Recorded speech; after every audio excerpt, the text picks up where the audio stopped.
Good morning everyone. दोस्तों, आज है सितंबर 15 2023 और हम लोग करेंगे द हिंदू न्यूज़पेपर के एनालिसिस। मेरा नाम है सितेंद्र चौधरी और आज हम लोग कौन कौन से टॉपिक यहाँ पे करने वाले हैं।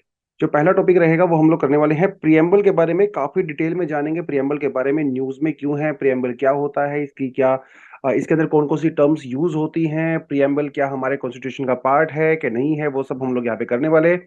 हालांकि आर्टिकल आपके बेसिक बेसिक फंडामेंटल जो इन्फॉर्मेशन होती है वहीं से आता है और आप लक्ष्मीकांत से भी इसको जाके पढ़ सकते हो। बट थोड़ा सा हम लोग डेफिनेटली यहाँ पे इन डिटेल डिस्कशन यहाँ पे करने वाले हैं, करंट अफेयर के पर्सपेक्टिव से भी।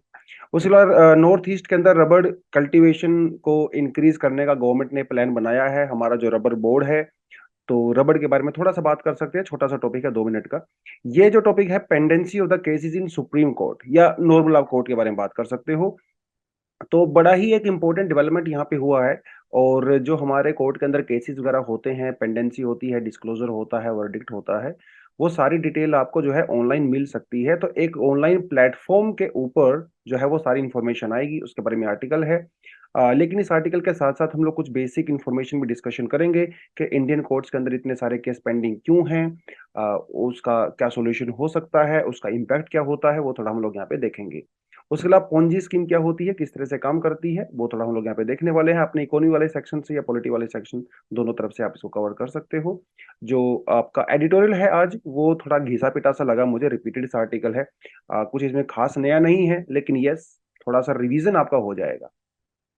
क्योंकि जितनी बार भी आप एक टॉपिक को पढ़ते हो ना कुछ पॉइंट आपको ऐड वहां पे एक दो एक्स्ट्रा मिलता है, आपका रिवीजन होता है। जितनी बार आप एक टॉपिक को पढ़ते हो उसकी इंफॉर्मेशन आपके लॉन्ग टर्म मेमोरी में चली जाती है। आप उसको लंबे टाइम समय के लिए रिटेन कर सकते हो एग्जाम के अंदर बैठ के भी। जैसे लक्ष्मीकांत में होता है, आपने सभी ने पढ़ा ही होगा। जितनी बार भी आप लक्ष्मीकांत पढ़ते हो आपको कुछ ना कुछ नए पॉइंट मिलते हैं हर बार। और जितनी बार उसको आप रिवाइज करते हो, 2 बार 3 बार 4 बार 10-10 बार करते हो, तो वो चीज आप उसको रट लेते हो, आपकी याद हो जाती है लॉन्ग टर्म मेमोरी में। तो वही बेनिफिट होता है आर्टिकल्स को भी इस तरह से बार बार करने का। चलिए जी, पहला आर्टिकल क्या है देखिए, कहता है जी 2.2 crore people register for the reading of the preamble in Karnataka tomorrow. तो कर्नाटका में एक बड़ा जबरदस्त इनिशिएटिव लिया गया है जहां पे प्रियम्बल को पढ़ा जाएगा। ठीक है, देखिए आज, वैसे तो न्यूज कल की थी है, लेकिन आज 10 बजे सुबह international day of democracy celebrate किया जाएगा वर्ल्ड वाइड, जिसमें कर्नाटका में एक इनिशिएटिव लिया गया था जिसमें बहुत सारे लोगों ने कॉलेज में, स्कूल्स में, गवर्नमेंट ऑफिस वगैरह में, ग्राम पंचायत वगैरह में प्रियम्बल को पढ़ने का एक फेस्टिवल जो है वो वहां पे मनाया जाएगा। मुझे तो ये लगता है कि पूरे देश में नेशनल लेवल पे ये होना चाहिए था, लेकिन कर्नाटक की तरफ से न्यूज आई है तो बड़ा जरूरी है। हम लोग दुनिया भर की चीजें पढ़ते रहते हैं, सोशल मीडिया पे जाते रहते हैं, लेकिन हमारा जिस चीज से हमारा देश चलता है, हमारे कॉन्स्टिट्यूशन से, उस कॉन्स्टिट्यूशन के बारे में बहुत ही कम लोगों को इन्फॉर्मेशन है, वो क्या है कैसा है। तो प्रियम्बल हमारे कॉन्स्टिट्यूशन की एक समरी होता है। प्रियम्बल सबने आपने देखा ही होगा, आप जब एनसीईआरटी पढ़ते हो तो पहले पेज के ऊपर जो है एक इमेज आपको देखने को मिलती है, ये हमारा प्रियम्बल है। देखिए यहाँ पे डेट क्या लिखी हुई है, डेट यहाँ पे लिखी हुई है जी 26 डे ऑफ नवंबर 1949। उस दिन हम लोगों ने अपने प्रियम्बल को, कॉन्स्टिट्यूशन को एडॉप्ट किया था। कब किया था? 26 नवंबर 1949। मतलब हमारे कॉन्स्टिट्यूशन के कुछ प्रोविजंस, जैसे सिटीजनशिप वाला जो प्रोविजन हो गया, वो इस दिन 26 नवंबर को एप्लीकेबल हो गए थे 1949 को। लेकिन जो रिपब्लिक डे मनाया जाता है वो मनाया जाता है 26 जनवरी को, 1950 को। तो कुछ महीने का हम लोगों ने डिले किया था। 26 जनवरी 1950 को हमारे कॉन्स्टिट्यूशन के सारे प्रोविजंस अप्लाई किए गए थे, लेकिन इस दिन ओनली कुछ प्रोविजन अप्लाई किए गए थे। तो अगर आपके पास सवाल आता है किस दिन हमारा कॉन्स्टिट्यूशन जो है जो है अडॉप्ट किया गया था एज पर डॉक्यूमेंट, तो वो आपका चला जाता है 26 नवंबर 1949 को। जितने भी मेंबर ऑफ पार्लियामेंट थे सबने सिग्नेचर करके इसको अडॉप्ट कर लिया था। 26 जैन हम लोगों ने क्यों चुना चुना 26 जनवरी, क्यों इसके लिए हम लोगों ने वेट किया, वो आप मुझे कमेंट सेक्शन में बताओगे, क्योंकि ये बहुत सबको पता ही है इसके बारे में क्यों हम लोगों ने किया था बेसिकली। ठीक है, तो अगर हम अपने प्रियम्बल को पढ़े तो यहाँ पे देखिए बहुत टर्म्स आपको देखने को मिलती हैं। We the people of India, ये जो वर्ड है हम लोगों ने अमेरिका के कॉन्स्टिट्यूशन से लिया है। इवन जो अमेरिका का कॉन्स्टिट्यूशन है उसके अंदर प्रियम्बल का प्रोविजन शुरुआत हुई थी, और उसके बाद बहुत सारे देशों ने उनके कॉन्स्टिट्यूशन से इंस्पिरेशन लेके प्रियम्बल को अपने कॉन्स्टिट्यूशन के अंदर ऐड किया। अगर आप साउथ अफ्रीका का कॉन्स्टिट्यूशन देखोगे वो भी इसी तरह से शुरू होता है, we the people of South Africa, इस तरह से शुरू होता है। तो having solemnly resolve to constitute India into a sovereign democratic republic and to secure to all the citizens. तो इंडिया क्या है? इंडिया एक सोवरेन कंट्री है, डेमोक्रेटिक कंट्री है और रिपब्लिक है। तीन चीजें हो गई। सिटीजनशिप को क्या प्रोवाइड करवाना है? इस कॉन्स्टिट्यूशन का क्या पर्पस है? सिटीजनशिप, सिटीजन को जस्टिस प्रोवाइड करवाना है। कैसा justice? Social justice, economic justice and political justice. Citizens को लिबर्टी भी फील होनी चाहिए। कैसी liberty? Liberty of thought, liberty of expression, belief, faith, worship, ये सब आजादी होनी चाहिए अगर आप इंडिया के सिटीजन हो तो। इंडियन सिटीजन को इक्वालिटी भी प्रोवाइड करवानी है। किस चीज की इक्वालिटी? इक्वालिटी ऑफ स्टेटस, कोई छोटा नहीं है कोई बड़ा नहीं है। इक्वालिटी ऑफ अपॉर्चुनिटी, सबके लिए बराबर अपॉर्चुनिटी होनी चाहिए। एंड ये जो अपॉर्चुनिटी है वो सबके बीच में प्रमोट भी करनी है। हालांकि ग्राउंड के ऊपर प्रैक्टिकली इतना ज्यादा देखने को नहीं मिलता है, लेकिन एम्बिशन है हमारा, हमारा विजन है, हमारा मिशन है as per hour constitution. Fraternity हम लोगों ने टॉपिक परसों बड़ा डिटेल में किया था। फ्रेटर्निटी की क्या बात करता है? डिग्निटी ऑफ इंडिविजुअल इंश्योर होनी चाहिए। इसका एग्जांपल आपको देता हूं। जैसे गवर्नमेंट ने क्या किया है, रूल बना दिया है कि मैनुअल स्कैवेंजिंग को कंप्लीटली बैन कर दिया गया है। मैनुअल स्कैवेंजिंग करना और करवाना दोनों इलीगल एक्ट हैं। वो क्यों किया गया है? Just for the dignity of individual and the unity of the nation, ये भी इंश्योर करना है। यानी कि इंडिया का कोई भी जो स्टेट है वो हमारे सेंटर से अलग नहीं हो सकता। India is a union of states, तो that is unity of the nation. तो ये तो प्रियम्बल की छोटी छोटी चीजें हो गई। बट प्रियम्बल क्या है? क्या दिखाता है प्रियम्बल? क्या इसका ऑब्जेक्टिव है? प्रियम्बल बेसिकली हमारे जो कॉन्स्टिट्यूशन का आप ये कह सकते हैं एक समरी है। ये identity card of the constitution को कहा जाता है। किसने कहा था? एन ए पलखी वाला। ये अपने नाम याद रखना है, कई बार एग्जाम्पल वगैरह देने के काम आ सकता है आपको। Identity card of the constitution, ये हम लोग क्या चाहते हैं, हम लोग अपने देश को क्या बनाना चाहते हैं। ऐसा हमारे जो फ्रीडम फाइटर्स थे, जो कॉन्स्टिट्यूशनल मेकर्स थे, वो लोग क्या देखते थे इंडिया के फ्यूचर में, इंडिया कैसा होना चाहिए, वो सब उन्होंने प्रियम्बल के अंदर ऐड किया। तो प्रियम्बल के बेसिकली चार फंडामेंटल एलिमेंट्स होते हैं। पहली बात तो source of the constitutional authority. Yes, क्योंकि ये समरी है पूरे का पूरा। Nature of the Indian state, Indian state कैसा होना चाहिए, मैंने आपको बता दिया, सोवरेन होना चाहिए, socialist, secular, democratic and Republic. क्या ऑब्जेक्टिव होना चाहिए कॉन्स्टिट्यूशन का? जस्टिस प्रोवाइड कराना, लिबर्टी, इक्वालिटी, फ्रेटर्निटी, ये इसके ऑब्जेक्टिव है। अडोप्शन डेट क्या है? 26 नवंबर 1949, जो हमारे ऑफिशियल डेट है। राइट? एक तो आपको ये पता होना चाहिए। उसके अलावा जो टर्म्स इसमें यूज की गई हैं उनका क्या मीनिंग है? We the people of India, this signifies the ultimate sovereignty of the Indian people. मतलब अभी हमारे ऊपर किसी और का कोई अधिकार नहीं है भैया, हम लोग इंडिपेंडेंट हैं। We the people of India, हम लोग खुद अपना कॉन्स्टिट्यूशन बना के खुद उसको अडॉप्ट कर रहे हैं। तो ये क्या दिखाता है? ये स्टेट की अथॉरिटी दिखाता है, इंडिपेंडेंस दिखाता है कि हम लोग किसी एक्सटर्नल कंट्रोल में नहीं आएंगे, जैसे पहले हम लोग ब्रिटिशर्स के कंट्रोल में हुआ करते थे। सोवरेन का मतलब क्या होता है? ये इंडिपेंडेंट अथॉरिटी को ही दिखाता है। सोवरेन नेशन है मतलब हम अपने डिसीजन खुद लेंगे। कि अगर किसी इंटरनेशनल ऑर्गेनाइजेशन को के अंदर हम लोगों को जाना है या उससे बाहर आना है, वो डिसीजन हमारा खुद का होगा। हमारे ऊपर अभी कोई बाहर की लिमिटेशंस नहीं है। सोशलिस्ट का मतलब क्या होता है? इसका मतलब होता है कि भाई वैसे तो हमारा कंट्री डेमोक्रेटिक है, लेकिन हमारे सोशलिस्ट ऑब्जेक्टिव भी है। मतलब India is a welfare state. जो गरीब आदमी है, जो पिछड़ा वर्ग है, बैकवर्ड है, उनको हेल्प करना है, हमारा वेलफेयर स्टेट है। और ये कैसे करेंगे? हम लोग मिक्स्ड इकोनॉमी के थ्रू करेंगे। मतलब हमारे यहाँ पे प्राइवेट सेक्टर और पब्लिक सेक्टर दोनों ही रहेगा। वो रशिया और चाइना की तरह नहीं है, जैसे पहले वहां पे हुआ करता था, everything was controlled by the government. Right? लेकिन इंडिया ने क्या अडॉप्ट किया? Mixed economy, combination of private and the public sector. Socialist जो वर्ड है वो 1976 में ऐड किया गया था, 47 42nd अमेंडमेंट में, जब इंडिया में इमरजेंसी चल रही थी। सेकुलर वर्ड को भी इमरजेंसी के टाइम पे ही, जब इंदिरा गांधी ने इमरजेंसी लगाई थी, तभी इस वर्ड को ऐड किया गया था। क्या मतलब होता है सेकुलर का? That we will provide equal respect, protection and support to all the religions. कोई एक खास रिलीजन हमारा फेवरेट नहीं है, सबको बराबर बराबर का हम लोग रिस्पेक्ट करेंगे। डेमोक्रेटिक, तो ये तो सिंपल सी चीज है भैया। डेमोक्रेसी का मतलब ही क्या होता है? हर इंसान का इंडिविजुअल लेवल पे, कम्युनिटी लेवल पे, सोसाइटी के लेवल पे सबको हम लोग अधिकार देंगे। इलेक्शन के थ्रू आप इलेक्ट कर सकते हो, राइट। डेमोक्रेसी का मतलब तो यही होता है, to the people, for the people, by the people. और रिपब्लिक का मतलब ये होता है कि जो हमारा हेड ऑफ स्टेट है, राइट, जो हमारे प्रेसिडेंट होते हैं, वो लोगों के द्वारा चुने जाएंगे। वो कोई हेरिडिटरी नहीं है।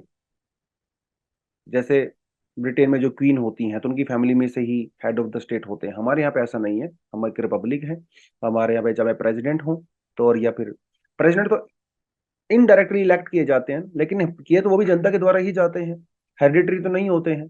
तो ये, इसे रिपब्लिक कहते हैं, जब head of the state public के द्वारा चुना जाता है। तो ये सब टर्म्स का छोटा छोटा मीनिंग यहाँ पे हो गया है। ऑब्जेक्टिव की बात करें, ऑलरेडी मैं बता चुका हूं आपको, हमें जस्टिस प्रोवाइड करवाना है, हर तरह का justice. Economic, social, political dimension में वो जाएंगे हम लोग, बिना किसी भेदभाव के, on the base of the caste, creed, gender, religion etcetera. Equality, सभी बराबर होंगे। सबको सोशल, किसी को खास सोशल प्रिविलेज नहीं मिलेगा, सबको इक्वल अपॉर्चुनिटी मिलेगी। देखिए, इसका मतलब ये नहीं होता इक्वल अपॉर्चुनिटी का सभी बराबर हैं, नहीं।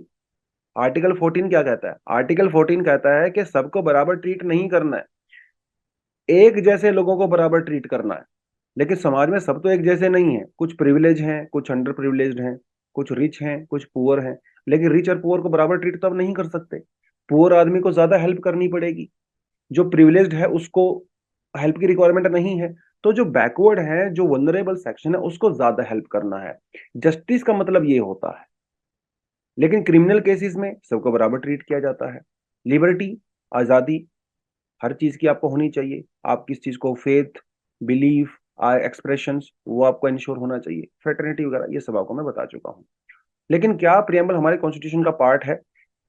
क्या आप सुप्रीम कोर्ट में जा सकते हो, हाई कोर्ट में जा सकते हो, अगर प्रियम्बल के ऑब्जेक्टिव्स फुलफिल नहीं होते हैं तो?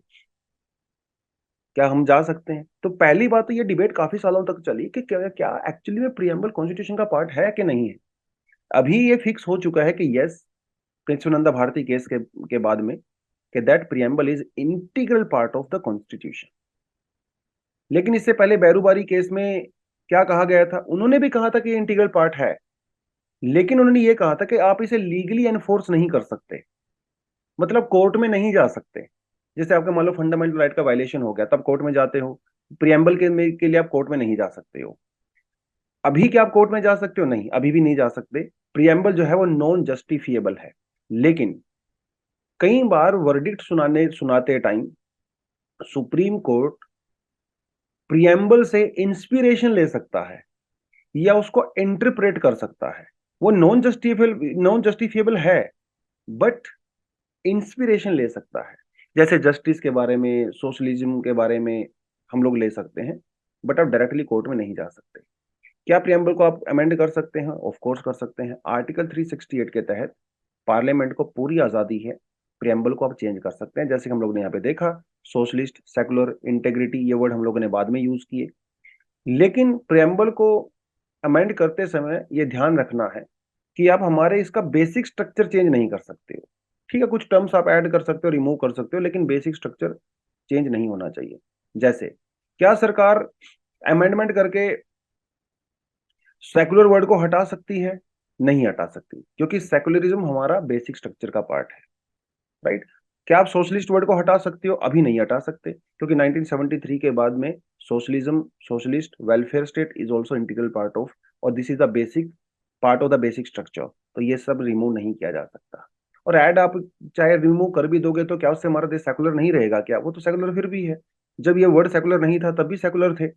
तो वर्ड ऐड करने से सिर्फ क्या होता है, आपकी जो इंटेंशंस होती हैं वो थोड़ी और ज्यादा मजबूत हो जाती हैं। Otherwise principally India was always a secular state, India was always a socialist state also. ठीक है, तो वो सब चीजें यहाँ पे हैं। तो that was all about the preamble. चलिए, rubber board to increase the area under rubber in north east state. India की अगर बात करें तो टोटल इंडिया में 8.5 लाख हेक्टेयर के ऊपर रबड़ की कल्टीवेशन हम लोग करते हैं, जिसमें से 5 लाख हेक्टेयर जो है वो केरला में और कन्याकुमारी डिस्ट्रिक्ट ऑफ तमिलनाडु के अंदर पड़ता है, बाकी जो है पूरे देश में है। लेकिन सरकार चाहती है कि नॉर्थ ईस्ट के अंदर जो है रबड़ ग्रो की जाए। एक तो नॉर्थ ईस्ट का जो क्लाइमेट है वो रबड़ ग्रो करने के लिए बिल्कुल अप्रोप्रिएट है। दूसरी बात, हम लोग नॉर्थ ईस्ट में 2 लाख हेक्टेयर एक्स्ट्रा जो लैंड यहाँ पे ऐड करेंगे, एक्सेप्ट सिक्किम, सिक्किम में नहीं जाएंगे, ठीक है। वेस्ट बंगाल के इसमें हम लोग इंक्लूड करने वाले हैं, ये ध्यान रखना है आपने। नॉर्थ ईस्ट में हम लोग वेस्ट बंगाल भी इंक्लूड कर रहे हैं इन टर्म्स ऑफ रबड़ कल्टीवेशन, लेकिन सिक्किम को इंक्लूड नहीं कर रहे हैं, क्योंकि सिक्किम क्या है ना, एक छोटा स्टेट है पहली बात तो, ऊपर से सिक्किम इंडिया का एकमात्र ऐसा स्टेट है जहां पे ऑर्गेनिक फार्मिंग की जाती है, तो इस वजह से हम उसको इंक्लूड नहीं किया है, बाकी हम लोगों ने इंक्लूड किया है। तो रबड़ के बारे में you should have some information. Thailand, Indonesia, Vietnam, ये टॉप प्रोड्यूसर्स हैं नेचुरल रबड़ के। सिंथेटिक रबड़ की बात यहाँ पे नहीं हो रही है। कमर्शियल कल्टीवेशन की बात करें तो वो इंडिया में ब्रिटिशर्स के द्वारा इंट्रोड्यूस की गई थी, क्योंकि ये वो समय था जब यूरोप में, अमेरिका में क्या हो रहा था उस समय, बेसिकली जो 4 व्हीलर्स हैं या 2 व्हीलर्स हैं उनकी ग्रोथ हो रही थी बहुत ज्यादा, जिसके लिए आपको रबड़ चाहिए, टायर वगैरह बनाने के लिए आपको रबड़ चाहिए। लेकिन उस समय नेचुरल तरीके से जो रबड़ थी वर्ल्ड में, वो ब्राजील में होती थी, अमेज़न के रेन फॉरेस्ट में। लेकिन वहां से रबड़ को निकालना बड़ा मुश्किल था, और क्योंकि ब्राजील एक ऐसा कंट्री था जहां पे जो है कॉलोनियलिज्म जो है उतना स्ट्रोंग नहीं था, तो ये जो ब्रिटेन था, अमेरिका था, इन्होंने क्या किया, अपने ऑटोमोबाइल इंडस्ट्री के लिए रबड़ का जुगाड़ करने के लिए जो कॉलोनीज थी वहां पे रबड़ को इंट्रोड्यूस किया। तो इंडिया में भी ब्रिटिशर्स के द्वारा रबड़ इंट्रोड्यूस किया गया, ताकि ब्रिटेन और अमेरिका के अंदर जो ऑटोमोबाइल इंडस्ट्री है उसको रबड़ प्रोवाइड करवाई जा सके। बेसिक पर्पस तो वो था, तो ब्रिटिशर्स ने इसको इंट्रोड्यूस किया, आपको पता होना चाहिए। केरला जो है इंडिया में 90% रबड़ प्रोडक्शन करता है। रबड़ जो है इक्विटोरियल क्रॉप है, जैसे कि आपको मैंने बताया अमेज़न रेन फॉरेस्ट में ऑफ कोर्स ये होता है, हालांकि दूसरी कंट्रीज में भी होता है, इक्वेडोर वगैरह में, फिलीपींस में चले जाओ। नेचुरल तरीके से Brazil was the only country जिसकी मोनोपोली थी पूरी दुनिया में। अब तो खैर सिंथेटिक रबड़ आ गई है, अब तो नेचुरल रबड़ की इतनी रिक्वायरमेंट होती भी नहीं है, बट स्टिल ये क्योंकि इक्वेटोरियल क्रॉप है तो सीधी सी बात है, इसको ज्यादा रेनफॉल चाहिए। 200 सेंटीमीटर से ज्यादा रेनफॉल इसके लिए होना चाहिए। नॉर्थ ईस्ट के अंदर ये कंडीशन सेटिस्फाई होती है, खासकर मानसून का टाइम पे वहां पे 200 सेंटीमीटर से ज्यादा रेनफॉल ऑफ कोर्स होता है। टेम्परेचर 25 डिग्री सेंटीग्रेड होना चाहिए, ऑफ कोर्स ये भी नॉर्थ ईस्ट के अंदर सेटिस्फाई होती है। इंडिया में मोस्टली तो केरला के अंदर, but some part of Tamil Nadu, खासकर Kanyakumari district, some part of Karnataka, some part of Andaman Nicobar and Garo hills of Meghalaya, यहाँ पे रबड़ होता है। बहुत इंपॉर्टेंट पॉइंट है प्रीलिम्स के लिए, ये बहुत सारी इंडस्ट्री के रॉ मटेरियल होता है, खासकर ऑटोमोबाइल इंडस्ट्री के लिए। India ranks 5th among the world natural रबड़ प्रोड्यूसर्स। ठीक है, बस इतनी इंफॉर्मेशन आपके लिए सफिशिएंट है प्रीलिम्स के लिए। ठीक है, चलिए आगे बढ़ते हैं। Supreme Court information a click away as it joins National Judicial Data Grid. National Judicial Data Grid क्या है? ये एक नेशनल रिपोजिटरी है, जिसमें क्या करते हैं हम लोग, जिसके अंदर ये बेसिकली एक वेबसाइट टाइप का है। एक डेटा यहाँ पे कलेक्ट किया जाता है, जहां पे जो केसेस कोर्ट के अंदर पेंडिंग होते हैं, ठीक है जी, जो कोर्ट के अंदर डिस्पोज होते हैं, मतलब जिनका वर्डिक्ट सुनाया जा चुका है, उस उन केसेस की रियल टाइम, मतलब डेली बेसिस पे अपडेशन होती है उस वेबसाइट के ऊपर। अभी तक सुप्रीम कोर्ट वहां पे नहीं था, लेकिन अभी सुप्रीम कोर्ट भी वहां पे आएगा। इसका मतलब सुप्रीम कोर्ट के अंदर जो केसेस वगैरह हैं, जो पेंडिंग हैं, डिस्पोज हो चुके हैं, ऑल दैट, वो सब रिकॉर्ड वहां पे जाएगा, जिसे कहते हैं national Judicial Data grid, NJDG। ठीक है जी, आपको ये पता होना चाहिए, मतलब अभी आप एक क्लिक करके सारी इंफॉर्मेशन ले सकते हो। एक बड़ी बात ये है, इससे क्या फायदा होगा? इससे बहुत फायदा, एक तो जनता को अवेयरनेस होगा, पता चलेगा भैया 3 जज बेंच कौन सी है, 5 जज बेंच कौन सी है, 9 जज बेंच कौन सी है, वो आपको सब पता चलता रहेगा। राइट, क्रिमिनल केसेस कितने हैं, सिविल केसेस कितने हैं, पेंडिंग केसेस कितने हैं, तो इन्फॉर्मेशन जाएगी, तो एक ट्रांसपेरेंसी इंक्रीज होगी ऑफ कोर्स। 2023 तक की बात करें तो अभी सुप्रीम कोर्ट के अंदर 64,854 जो रजिस्टर्ड केसेस हैं, और 15,900 एंड 490 अनरजिस्टर्ड केसेस हैं। अनरजिस्टर्ड, देखो जब हाई कोर्ट से सुप्रीम कोर्ट में केस जाता है तो वो डायरेक्ट नहीं जाता है, वो भी एक डिफिकल्ट सा प्रोसीजर होता है। बहुत रेयर केसेस में सुप्रीम कोर्ट किसी केस को हाई कोर्ट से लेता है, उतना आसान नहीं होता है हाई कोर्ट से सुप्रीम कोर्ट में जाना, बड़ा मुश्किल होता है। देखो एक तो चीज ये है ना, जब आप हाई कोर्ट के वर्डिक्ट को सुप्रीम कोर्ट में चैलेंज करते हो, इसका मतलब आप हाई कोर्ट के जजेस की अथॉरिटी को चैलेंज कर रहे हो, which is very difficult. Supreme court बहुत रेयर केसेस में केस उठाता है, तो वो केस पहले रजिस्ट्री के पास जाता है। रजिस्ट्री सो केस को देखती है कि क्या इसके अंदर दम है सुप्रीम कोर्ट में जाने का या नहीं है। अगर उसको लगता है कि दम है तो वो ठीक है, फिर सुप्रीम कोर्ट में जाता है, अदरवाइज नहीं जाता है। तो ऐसे केसेस अभी 15,490 हैं जो कि रजिस्ट्री के पास पेंडिंग है, वो क्लियर होंगे तो शायद कोर्ट में जा सकते हैं। तो एक तो आपको ये आइडिया थोड़ा सा यहाँ पे होना चाहिए। लेकिन इंडिया में इतने सारे पेंडिंग केसेस क्यों हैं, ये टॉपिक हम लोग पहले भी कर चुके हैं। पहली बात तो भैया, increase the number of the cases. ठीक है, हमारे यहाँ पे खासकर गवर्नमेंट पीआईएल्स बहुत ज्यादा फाइल की जाती है। गवर्नमेंट खुद बहुत सारे केस फाइल करती है कोर्ट्स के अंदर। Government is the biggest litigant, मतलब गवर्नमेंट सबसे ज्यादा केस फाइल करती है। वैकेंसीज बहुत ज्यादा है, you know very well. High court में भी, सुप्रीम कोर्ट में भी, इवन लोअर कोर्ट्स के अंदर भी बहुत सारी वैकेंसी है, आप यहाँ पे क्लियरली देख सकते हो। ठीक है जी। उसके अलावा रिजिड प्रोसीजरल रिक्वायरमेंट, बहुत सारा पेपर वर्क होता है हमारे यहाँ पे। हर छोटी छोटी चीज के लिए 2-4 पेपर साइन आपको करने ही पड़ते हैं, जिसकी वजह से केसेस के अंदर पेंडेंसी जो है बढ़ती रहती है। जैसे यहाँ पे केस है, विष्णु तिवारी का केस है। विष्णु तिवारी जी, कम से कम इनकी जो इनके उनके ऊपर जो है एक रेप चार्ज था जो कि फॉल्स था। इनकी एप्लीकेशन इलाहाबाद हाई कोर्ट में 16 साल से पेंडिंग थी, क्योंकि प्रोसीजर बहुत कॉम्प्लेक्स है। अभी 16 साल के बाद इनको रिहा कर दिया गया, एक्विट कर दिया गया, और कोर्ट ने ये माना कि जो रेप चार्ज था वो फॉल्स था। ये 20 साल से जेल में थे, 4 साल तो अंडर ट्रायल थे, और 16 साल से जो है ये केस पेंडिंग चल रहा था, और 20 साल इनकी जिंदगी खत्म हो गए एक फॉल्स रेप केस में। अभी कोर्ट ने पाया कि वो फॉल्स था। ये क्यों हुआ? क्योंकि प्रोसीजर बहुत ज्यादा रिजिड हमारे यहाँ पे। बहुत बार जो है कंडक्ट, जो लॉयर्स का कंडक्ट होता है वो भी बहुत पुअर होता है। तारीख पे तारीख लेते रहते हैं, कभी आते नहीं हैं केस में, कभी कुछ हो गया कभी कुछ हो गया, एडजमेंट करते रहते हैं। तो वो भी हमारे यहाँ पे बहुत बड़ा रीजन है। अगर लॉयर चाहे तो बहुत कम समय में केस को रफा दफा करवाया जा सकता है, बहुत कम केस में जस्टिस मिल सकता है, लेकिन हमारे यहाँ पे ऐसा हो नहीं पाता। Inefficiency of the police personnel, जो इंक्वायरी की जाती है पुलिस सिस्टम के द्वारा, वो बहुत लैक लस्टर होती है, जिसके अंदर बहुत सारे लूप होल्स होते हैं। तो पुलिस रिफॉर्म बहुत जरूरी है अगर आपको जुडिशियल रिफॉर्म करना है तो। राइट। उसके अलावा लॉ स्कूल जो हमारे यहाँ पे हैं, जहाँ पे एलएलबी वगैरह करवाई जाती है, they focus on the developing lawyers, not focus on the building future member of the judiciary. Yes, lawyer बनाने के ऊपर ज्यादा फोकस है रादर देन जजेस। अब इसका इम्पैक्ट क्या होता है? इम्पैक्ट ये होता है कि केस पे केस, तारीख पे तारीख चलती रहती है, जिससे हमारे जजेस के ऊपर बर्डन बहुत ज्यादा बढ़ जाता है। एक दिन में जजेस को कम से कम 50, 60, 70, 80, 100 केस हैंडल करने पड़ते हैं, जो कि आसान नहीं है। अगर जज के ऊपर इतना बर्डन होगा तो क्वालिटी ऑफ जस्टिस जो है वो भी डाउन जाएगा। तो ये हमारा जो एडमिनिस्ट्रेशन ऑफ जस्टिस है उसके ऊपर जो है नेगेटिव इंपैक्ट करता है। प्रिजन ओवर क्राउड हो जाएंगी, ऑफ कोर्स, सीधी सी बात है। जो एनसीआरबी का डेटा क्या कहता है? कहता है 4.78 लाख प्रिजनर्स, मतलब जो 69% जो लोग जेल में हैं वो भी अंडर ट्रायल है भैया। उनके ऊपर केस फाइल ही नहीं हुआ है अभी तक। फिर वो कोर्ट में जाएगा, तारीख पे तारीख लगेगी, जस्टिस तो बहुत दूर की बात है। अभी तो वो अंडर ट्रायल ही चल रहे हैं।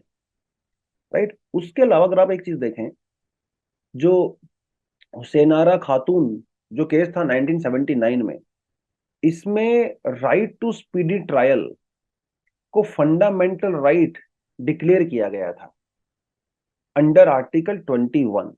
आपको पता होना चाहिए प्रीलिम्स के लिए, right to speedy trial is a fundamental right under article 21। लेकिन क्या स्पीडी ट्रायल आपको मिलता है? ऑफ कोर्स नहीं मिलता। 69% लोग तो अंडर ट्रायल है, स्पीडी ट्रायल कहां से मिलेगा? इसका मतलब large scale fundamental right violation हो रहा है। किसकी तरफ से हो रहा है? जुडिशरी की तरफ से खुद फंडामेंटल राइट वायलेशन हो रहा है, आर्टिकल 21 का, क्लियरली आप यहाँ पे देख सकते हैं। अब इससे होता क्या, हैरेसमेंट होता है। अब वो आपने ऊपर जो एग्जांपल देखा, मिस्टर तिवारी 20 साल से जेल में थे भैया, अभी उनको निर्दोष इनोसेंट कह के कोर्ट ने छोड़ दिया। तो 20 साल से जेल में थे, हैरेसमेंट ही हो रहा था ना, इंडिविजुअल साइकोलॉजिकल, फिजिकल, फाइनेंशियल, कितना हैरेसमेंट होता है। उसकी जिंदगी के 20 साल चले गए। इससे क्या होता है, जो जुडिशरी की जो क्रेडिबिलिटी है उसके ऊपर भी सवाल खड़ा होता है। जब हम लोग मॉब लिंचिंग वाले केसेस देखते हैं, क्यों होता है मॉब लिंचिंग? क्योंकि जुडिशरी पे लोगों को विश्वास नहीं है। उनको लगता है कि ये आदमी जो है वो उसको सजा नहीं मिलेगी, तो वो खुद ही उसको सजा देने की कोशिश करते हैं। जो जुडिशरी की क्रेडिबिलिटी पे भी डाउट होता है जब इतने सारे पेंडिंग केसेस उसके अंदर होते हैं, राइट। तो ये उसके बाद अब हमारे यहाँ पे कन्विक्शन रेट भी बहुत कम है। अगर कोर्ट में केस चला भी जाता है तो बहुत कम केस में सजा होती है। तो वो सारी प्रॉब्लम हमारे यहाँ पे है। सोल्यूशन क्या क्या हो सकता है? पहली तो बात, तो जो जुडिशियल बेंच है उनकी संख्या आप इंक्रीज करिए। जो वैकेंसी है कोर्ट के अंदर आप उनको भरिए, राइट, वो भी बहुत जरूरी है। उसके अलावा नंबर ऑफ जजेस को आप इंक्रीज करिए। कम से कम 50 मिलियन सिटीजन,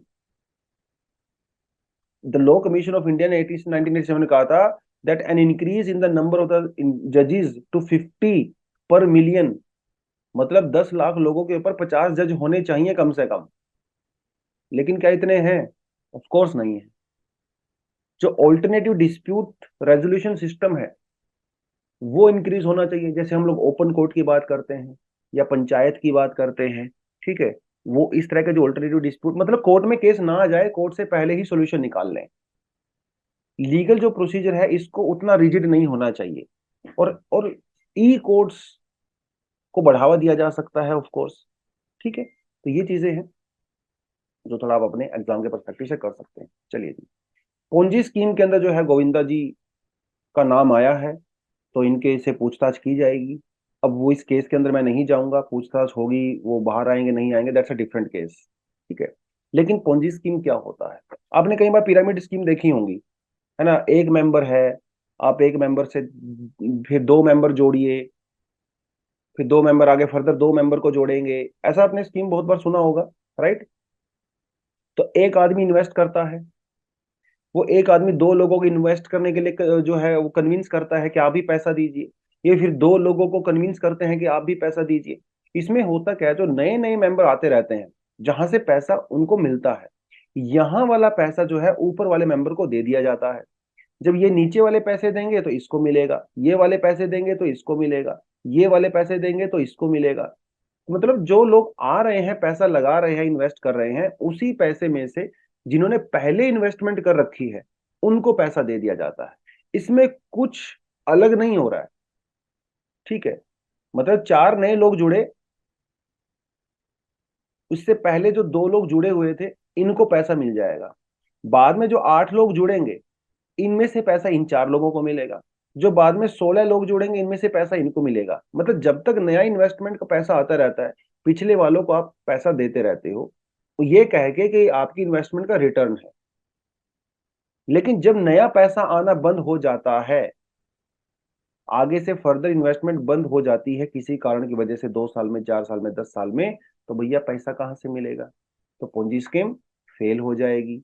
पोंजी स्कीम तभी तक चलती है जब तक नए नए लोगों को पागल बना के उनसे पैसा लिया जा रहा है। तो इसमें एक डिसेप्टिव इन्वेस्टमेंट स्कीम है। ये कोई रियल इन्वेस्टमेंट नहीं हो रही है, आप म्यूचुअल फंड में या कहीं इन्वेस्टमेंट नहीं कर रहे हो स्टॉक मार्केट में। इट इज जस्ट पैसा लिया पैसा दिया, पैसा लिया पैसा दिया। इसमें ये लोगों को बताया जाता है कि आपको बहुत अच्छे रिटर्न मिलेंगे, 21 दिन में पैसा डबल, 25 दिन में पैसा डबल, वो इस तरह की स्कीम ये होती हैं जिसमें मिनिमम रिस्क बताया जाता है लोगों को होगा। पोंजी स्कीम के जो मास्टरमाइंड थे भैया चार्ल्स पोंजी, जिनके नाम पे रखा गया है, इन्होंने बहुत समय पहले अमेरिका वगैरह में, हालांकि इटालियन थे, अमेरिका में गए थे, वहां पे इस तरह की पोंजी स्कीम चलाई थी। इस तरह की स्कीम को आप पिरामिड स्कीम भी कहते हो, ठीक है। At the end of the day जब तक नई नई इन्वेस्टमेंट आती रहती है तब तक तो कोई दिक्कत नहीं, लेकिन जब आनी बंद हो जाती है तो दिक्कत हो जाती है। इसे मल्टी लेवल जो है मार्केटिंग स्कीम भी कहते हैं, क्योंकि अलग अलग लेवल पे इसको किया जाता है। क्या इंडिया में इलीगल है? ऑफ कोर्स इलीगल नहीं है। मल्टी लेवल मार्केटिंग इंडिया में इलीगल नहीं है जब तक आप एक्चुअली में कोई प्रोडक्ट नहीं बेच रहे हो। अगर आप प्रोडक्ट नहीं बेच रहे हो तो इलीगल है। लेकिन कोई प्रोडक्ट के नाम पे अगर कर रहे हो तो फिर कोई दिक्कत नहीं, आप कर सकते हो। तो ये कंपनी भी क्या करती है, वो कोई छोटा मोटा प्रोडक्ट लेती है, मान लो कोई हेयर फॉल के लिए कोई प्रोडक्ट ले लिया, या फिर कोई हेल्थ में कोई प्रोटीन पाउडर आपने ले लिया, इस तरह की चीजें लेती हैं। ये बिकता नहीं है, सिर्फ गवर्नमेंट को दिखाने के लिए कि देखो साहब हम एक्चुअली प्रोडक्ट बेच रहे हैं। तो इस तरह की जो है मल्टी मार्केटिंग स्कीम्स होती हैं, पोंजी स्कीम होती हैं, जो कि डेफिनेटली एक दिन फेल हो ही जाती हैं। किसी को थोड़ा कम समय लगता है, किसी को थोड़ा ज्यादा समय लगता है। इवन हमारे आरबीआई के डेप्यूटी गवर्नर ने भी थोड़े समय पहले कहा था कि क्रिप्टो करेंसी भी एक पोंजी स्कीम के जैसी ही है। एक भोकाल बना हुआ है, एक बूम बना हुआ है कि लोग खरीद रहे हैं, otherwise it is just like a Ponzi scheme. तो क्या क्या सेफ गार्ड हमारे यहाँ पे लिए गए हैं? पहली बात तो 1978 में ही हमारे यहाँ पे एक price chit and the monetary circulation banning act 1978 था। एक सेंट्रल एक्ट है, हालांकि स्टेट गवर्नमेंट ने अपने अपने एक्ट भी बना रखे हैं जिसमें इस तरह की पोंजी स्कीम या चिट फंड वगैरह को बैन किया गया है। उसके अलावा prevention of money laundering act 2002 है, जो कि ईडी हमारा एनफोर्समेंट डायरेक्टर है तो होता है, वो इस केस को हैंडल करता है।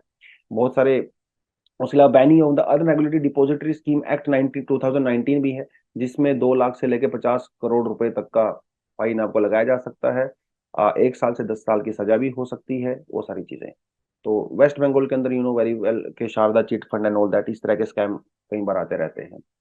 तो वो थोड़ा आप यहाँ पे क्लियरली देख सकते हैं। चलिए, क्लाइमेट चेंज को लेकर छोटा सा आर्टिकल है, इसमें कुछ खास दमदार चीज मुझे लगी नहीं, लेकिन इसमें यह बताया गया है कि भैया 2030 तक जो टारगेट है क्लाइमेट चेंज का, जो पेरिस के अंदर हम लोगों ने किया था, क्या उसको अचीव हम लोग करेंगे कि नहीं करेंगे, क्या क्या उसके अंदर डिफिकल्टीज हैं, वो इसके अंदर बताया गया है। कि देखिए बहुत जल्दी COP 28 होने वाला है, राइट? कहाँ पे होगा? दुबई में होगा। कब से कब होगा? November 30 से लेके December 12 तक होगा। तो दुबई में जो कोप होगा, कॉन्फ्रेंस ऑफ पार्टीज होगी अंडर UNFCCC। G20 के अंदर भी इसका इसका इसके बारे में बात की गई है। और G20 में हमारे पीएम ने कहा है कि भैया सारी कंट्रीज को पेरिस के अंदर जो वादे किए थे, जो NDC हम लोगों ने किया, तो उसको जल्दी से जल्दी फुलफिल किया जाना चाहिए। कैसे करेंगे भैया? वो तो तभी करेंगे जब रिन्यूएबल एनर्जी का हम लोग परसेंटेज बढ़ाएंगे। Solar, wind, hydro. हाइड्रो तो ऑलरेडी पीक पॉइंट पे पहुंच चुका है ऑलमोस्ट। ज्यादा फोकस किसके पे है? सोलर पे और हमारे विंड के ऊपर ज्यादा फोकस है। देखिए अगर इस तरह हम लोग बात करें अभी फिलहाल, द ग्लोबल जो इंस्टॉल कैपेसिटी है रिन्यूएबल एनर्जी सोर्सेज की, विच इज 3026 गीगावाट, जिसके अंदर जो 39 जो टोटल जो हम लोग इलेक्ट्रिसिटी प्रोड्यूस करते हैं वो रिन्यूएबल एनर्जी सोर्सेज से करते हैं। बट इसके अंदर 50% से ज्यादा जो बिजली हम लोग पैदा कर रहे हैं वो बिजली हाइड्रो पावर से कर रहे हैं। बहुत ही कम, ओवरऑल लेस देन इवन 10% हम लोग सोलर और विंड से कर रहे हैं। तो ये परसेंटेज आपको इंक्रीज करना है, सोलर और विंड वाला। क्योंकि हाइड्रो पावर वैसे तो क्लीन है लेकिन डेंजरस है। क्योंकि हिली एरियाज वगैरह के अंदर बड़े बड़े जब हाइड्रो पावर प्लांट्स वगैरह बनाते हैं तो वहां पे फ्लड के चांसेस होते हैं, जो रिवर कोर्स होता है वो भी डिस्टर्ब होता है, अर्थक्वेक भी आ सकता है ना? इस तरह के केसेस आपको देखने को मिले। जैसे लीबिया में अभी क्या हुआ, जब वहां पे स्टॉर्म आया तो वहां के फ्लड जो है वो टूट, और जो डैम्स थे वो टूट गए और वहां पे फ्लैश फ्लड आया। तो इस तरह की दिक्कत है। लेकिन सोलर विंड में इस तरह की दिक्कत नहीं है, they are actually more safe, right? तो इस वजह से जो है टारगेट होना चाहिए। उसके अलावा इलेक्ट्रिसिटी डिमांड वेरिएशंस अलग अलग ये भी होती हैं। जैसे चाइना और इंडिया में पिछले कुछ डेकेड्स में एकदम से इलेक्ट्रिसिटी डिमांड बहुत ज्यादा बढ़ी है। यूरोपियन यूनियन और अमेरिका में जो इलेक्ट्रिसिटी की डिमांड है या तो वो स्टेबल है या वो डिक्लाइन हो रही है। तो ग्लोबली जब डिमांड इक्वल नहीं है, या जो डिमांड के अंदर जो डिमांड बढ़ रही है वो इक्वल नहीं है, तो जो नीड्स हैं हमारी वो भी इसी तरह से डिफ्रेंशिएट करेंगी रीजन टू रीजन। ये सारी चीजें कॉन्फ्रेंस ऑफ पार्टी के अंदर फोकस होनी चाहिए, ऐसा G20 में भी कहा गया। तो जो रीजनल डिफरेंसेस है, खासकर यूरोपियन यूनियन, अमेरिका के साथ चाइना का, इंडिया का, वो यहाँ पे ध्यान हमें रखने की रिक्वायरमेंट है। क्या हम लोग फॉसिल फ्यूल को फेज आउट कर सकते हैं? वो तो ऑफ कोर्स हम लोग नहीं कर सकते, राइट? लेकिन fossil fuel would be a part of our lives. तो हम लोग क्या करें? क्या फॉसिल फ्यूल को पूरी तरह से रिमूव करें या फिर फॉसिल फ्यूल के अंदर ही कुछ मॉडिफिकेशन करें? यहाँ पे जो इंडिया ने प्रपोज किया वो कहा है कि भैया आप फेज आउट मत करिए, आप फेज डाउन करिए। आप फॉसिल फ्यूल का यूज करिए, कोई दिक्कत नहीं है, लेकिन बेटर टेक्नोलॉजी के साथ, ठीक है?